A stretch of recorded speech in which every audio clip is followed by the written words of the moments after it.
ৰাজ্যৰ যিকেইটা অঞ্চলত ঢাকাইপতি নাম আছিলে সেই ঠাইসমূহৰ নাম সলনি কৰাৰ কথা প্ৰতিশ্ৰুতি আগবঢ়াইছিলে ৰাজ্যৰ মুখ্যমন্ত্ৰী হিমন্ত বিশ্ব শৰ্মাই আৰু অৱশেষত প্ৰতিশ্ৰুতি ৰক্ষা কৰিছে মুখ্যমন্ত্ৰীগৰাকীয়ে অৱশেষত নগাঁৱৰ পৰা আঁতৰিল ঢাকাইপতিৰ চিন ঢাকাইপতিৰ নাম মুছি দিয়া হৈছে এবাৰ ঢাকাইপতিৰ অঞ্চলটোৰ বুকু খুৱাবলৈ গৈ আছে ৰূপকোঁৱৰ চক নামৰ এটা বিশেষ নামকৰণ কৰা হৈছে প্ৰতিমূৰ্তি বনোৱা হৈছে লগতে সেই ঠাইডোখৰ এতিয়া পূৰ্বতে জানিছিল ঢাকাইপতি নামেৰে কিন্তু এতিয়া ঢাকাইপতি নহয় এতিয়া সেই ঠাইৰ নাম ৰূপকোঁৱৰ পথ বুলি উল্লেখ কৰা হৈছে লগতে এইখিনি ক'ব লাগিব মুখ্যমন্ত্ৰীগৰাকীয়ে ৰাজ্যৰ বিভিন্ন ঠাইলৈ এই কথা প্ৰেৰণ কৰিছিলে যে ৰাজ্যৰ যিসমূহ জিলাত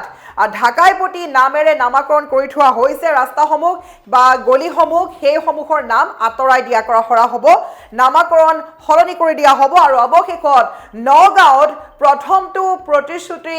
ৰক্ষা কৰিছে মুখ্যমন্ত্ৰী হিমন্ত বিশ্ব শৰ্মাই নগাঁৱৰ পৰা মচি দিয়া হ'ল ঢাকাইপতিৰ নাম আৰু নগাঁৱৰ ঢাকাইপতিৰ সলনি এতিয়া ৰূপকোঁৱৰ চক নামেৰে নামকৰণ কৰা হৈছে নগাঁৱৰ ঢাকাইপতিৰ সেই বিশেষ অঞ্চলটো আমি সবিশেষ ক'বলৈ চেষ্টা কৰিছোঁ প্ৰত্যেক দৰ্শকৰ বাবে ৰাজ্যৰ মুখ্যমন্ত্ৰী হিমন্ত বিশ্ব শৰ্মাই ৰক্ষা কৰিছে প্ৰতিশ্ৰুতি আৰু অৱশেষত নগাঁও চহৰৰ ইতিহাসত আজি এক সোণালী অধ্যায়ৰ সূচনা হোৱা পৰিলক্ষিত হৈছে নগাঁওবাসীক দিয়া প্ৰতিশ্ৰুতি ৰক্ষা কৰিছে মুখ্যমন্ত্ৰী হিমন্ত বিশ্ব শৰ্মাই যেহেতু ৰাজ্যত দীৰ্ঘদিন ধৰি চলি আহিছিল যে ঢাকাইপতি নামটোৰ পৰিচয় সলনি কৰিব লাগে আৰু অৱশেষত ঢাকাইপতি নামৰ পৰিচয় মুছি দিয়া হৈছে ঢাকাইপতি নামৰ পৰিৱৰ্তে এতিয়াৰে পৰা নগাঁৱৰ বুকু খুৱাব ৰূপকোঁৱৰ নামে বুকু খুৱাব আৰু আদৰ্শই ৰূপকোঁৱৰৰ নাম আৰু আদৰ্শই বুকু খুৱাবলৈ গৈ আছে আজি প্ৰতিষ্ঠা কৰা হৈছে ৰূপকোঁৱৰ জ্যোতিপ্ৰসাদ আগৰৱালাৰ প্ৰতিমূৰ্তি আৰু নগাঁৱৰ গুৰুত্বপূৰ্ণ ব্যৱসায়িক কেন্দ্ৰ ঢাকাইপতি নামেৰে যিটো অঞ্চল পৰিচিত আছিল আজি সেই অঞ্চলটো ঢাকাইপতিৰ সলনি ৰূপকোঁৱৰ নামেৰে নামকৰণ কৰা হৈছে ৰূপকোঁৱৰ নামেৰে এতিয়া যিহেতু সকলো বা ৰূপকোঁৱৰ আদৰ্শ নামেৰে এতিয়া আচলতে চিনাকি দিবলৈ গৈ আছে সেই ঠাইডোখৰ যিহেতু ঢাকাইপতি নামেৰে অসমীয়াৰ আৱেগ বা সংস্কৃতিৰ কোনো সম্পৰ্কৰ মিল নাছিলে আৰু সেইবাবে মুখ্যমন্ত্ৰীৰ এই পদক্ষেপৰ ফলত নগাঁৱৰ পৰা আঁতৰাই দিয়া হৈছে এই অচিন পৰিচয় আৰু মুখ্যমন্ত্ৰীৰ সাহসী পদক্ষেপক নগাঁৱৰ সচেতন মহলে জনাইছে আদৰণি আৰু কেৱল নগাঁৱই নহয় পূৰ্বতে ৰাজ্যৰ মুখ্যমন্ত্ৰীগৰাকীয়ে কৈছিলে যে ৰাজ্যৰ যিসমূহ অঞ্চলত ঢাকাইপতিৰ নামেৰে ৰাস্তাৰ নাম আছে বা গলিৰ নাম আছে সকলো আঁতৰাই দিয়া হ'ব আৰু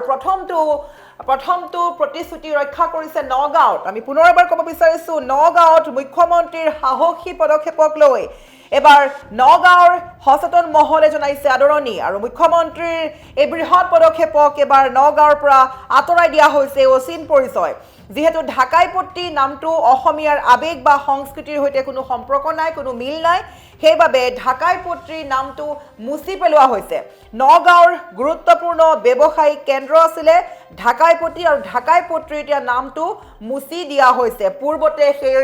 ঠাইডোখৰ বা সেই কেন্দ্ৰটো ঢাকাইপতি নামেৰে জনাজাত আছিলে কিন্তু এতিয়াৰে পৰা সেই কেন্দ্ৰটো ঢাকাইপতি নামেৰে পৰিচিত নহয় এতিয়াৰে পৰা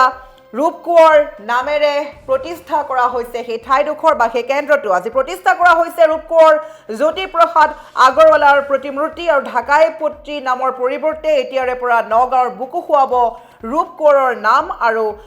আদৰ্শই দীৰ্ঘদিন ধৰি চলি আহিছিলে এই ঢাকাইপতি নামৰ পৰিচয় মুছি দিয়াৰ কথা আৰু অৱশেষত মুখ্যমন্ত্ৰী হিমন্ত বিশ্ব শৰ্মাই দিয়া প্ৰতিশ্ৰুতি ৰক্ষা কৰিছে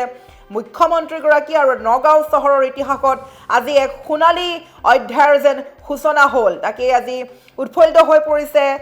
তাৰ সমাজ বা সচেতন মহল কিয়নো ঢাকাইপতিৰ নামটো সম্পূৰ্ণৰূপে আঁতৰাই দিয়া হৈছে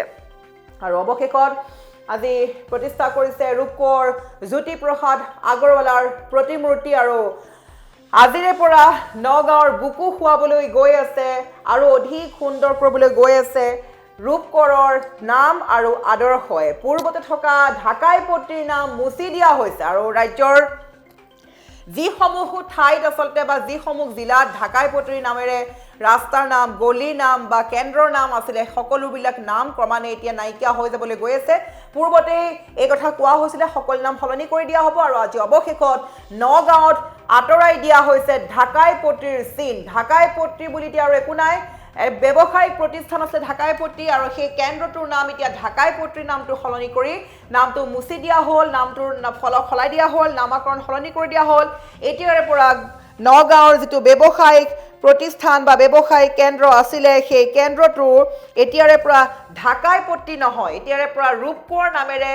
নামাকৰণ কৰি দিয়া হৈছে। আমি পুনৰবাৰ কৈছো, এবাৰ ৰূপকোঁৱৰ নাম আৰু আদৰ্শৰে নগাঁৱৰ বুকু খুৱাবলৈ গৈ আছে। পূৰ্বতে থকা ঢাকাই পট্টি এতিয়াৰে পৰা সলনি কৰি দিয়া হৈছে নামাকৰণ। ঢাকাই পট্টি নহয়, পূৰ্বতে নগাঁৱৰ গুৰুত্বপূৰ্ণ ব্যৱসায়িক কেন্দ্ৰ ঢাকাই পট্টি বুলি এতিয়া ক'লে আপুনি ভুল কোৱা হ'ব বা আপুনি সম্পূৰ্ণৰূপে এক ভুৱা বাতৰি, ভুৱা খবৰ বা ভুৱা নাম কোৱা হ'ব। গতিকে আপুনি এতিয়াৰে পৰা ঢাকাই পট্টিৰ নাম ব্যৱহাৰ কৰিব নোৱাৰিব। এতিয়াৰে পৰা নগাঁৱৰ সেই গুৰুত্বপূৰ্ণ ব্যৱসায়িক কেন্দ্ৰটোক আপুনি ঢাকাই পট্টিৰ নামৰ সলনি ক'ব লাগিব ৰূপকোঁৱৰ। ৰূপকোঁৱৰ নামেৰে নামাকৰণ কৰি দিছে মুখ্যমন্ত্ৰী হিমন্ত বিশ্ব শৰ্মাই। অনুৰোধ মৰ্মে নগাঁৱৰ জনপ্ৰিয় মুখ্যমন্ত্ৰী, নগাঁৱৰ জনপ্ৰিয় বিধায়ক ৰূপক শৰ্মাদেৱৰ উদ্যোগত কৃতজ্ঞতা জ্ঞাপন কৰিছোঁ।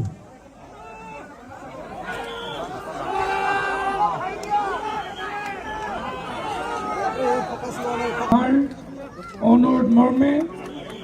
নগাঁৱৰ জনপ্ৰিয় মুখ্যমন্ত্ৰী, নগাঁৱৰ জনপ্ৰিয় বিধায়ক ৰূপক শৰ্মাদেৱৰ উদ্যোগত কৃতজ্ঞতা জ্ঞাপন কৰিছোঁ।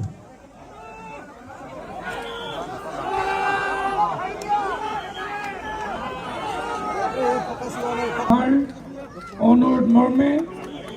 নগাঁৱৰ জনপ্ৰিয় মুখ্যমন্ত্ৰী, নগাঁৱৰ জনপ্ৰিয় বিধায়ক ৰূপক শৰ্মাদেৱৰ উদ্যোগত কৃতজ্ঞতা জ্ঞাপন কৰিছোঁ।